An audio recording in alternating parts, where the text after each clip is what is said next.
Epa no wa bo ge garo. Ija jo ge ne te jori aro. Ogbe kari ge ho. Uzi oto so no ge no kai Moses. Eva obi Exodus na se no nya no. Izo jawari esa. Ino wa ge ne fa ama bo. Tikere wa ne be ge are na ra bora iru. Ina ireti si o wa. O ge no ta ne nya so be babobi.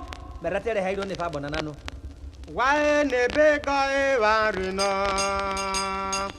Wale abara ru wa de ibi si go wa no. Agana akane ni na so na bana. Romerera. Ura bona. Uraria gogana. Uraria gogana. Kebe Jesu abo osibido. Mawo. Iso kaka hare nyaye baba oni obume. Sikere. Wa kejo wa tejo raipa. Wa te ru ari ogo be dugurai. Ege jo wa te do rabayo. Wara sa go wa do ku be dugura. Jehovah ona mabona.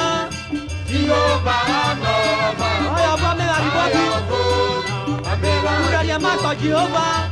Uraria ma ko. Ona me ari bobi. Ona biwa.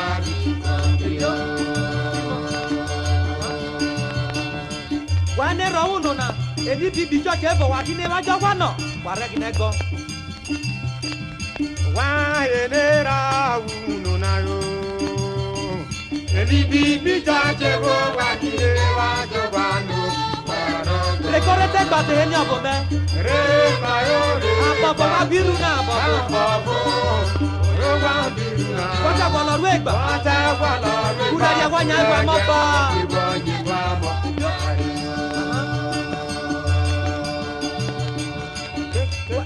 Wane ro maga wa mo gori na so tugo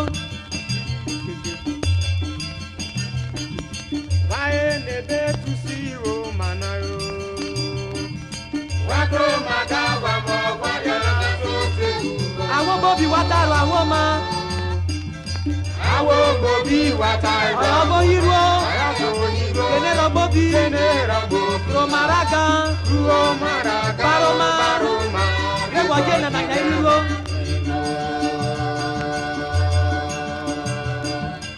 Romaraga, baromare wa jena na hiro na Romaraga o baroma no bi wa jena na o wa bo gege ure dio di no kari biaro fio kari piwe fio nera jame anena enela kusaso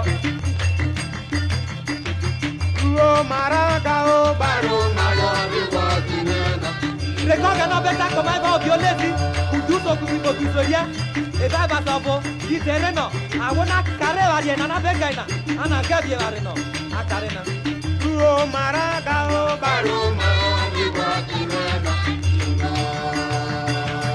wa ene ro uno na wate bolon wa re ru wi Christ na gba baroma be wo je ba ina na nya ba mo ba le Ote kwa la re ba ure je no bi wa jena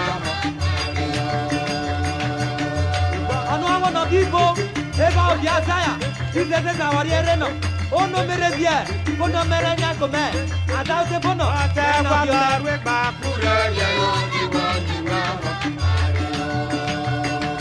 nene na anu awon no bibo ono mere bia ono re nya kome ku worongo Ote kwa la re ba ure je no bi wa jena ije tu pito tata na koma mo wa eba en mark izo bogodela egeria boguseno wanya babo na bobi wanya gwe na manu sio mamena Ote kwa la re ba ure je no bi wa jena eba bi je si leive uje kete tari atano oro wa babo iwo o sari ugu ko wa Ote benya kwa gwe la re ba ure je no bi kota bola kore we banya ba mo ba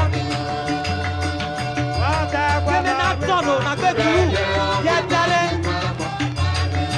eba ma kuzobo Ote kwa la awoye re ba ọba bẹrẹ jésù kristu tata nọ mara nya mo igwe ne kaloma na agogo si o manare ebe tiki oye kero de babo juse Ote kwa la re ba wa kejo de be diria ebo ngbo isibo bu ere ke ku ku bia Ote kwa na la re agogo ba si o manare ya ro ide ku kristu ko ko te ko lon mo le we gba Kwa la re ba ya lo ko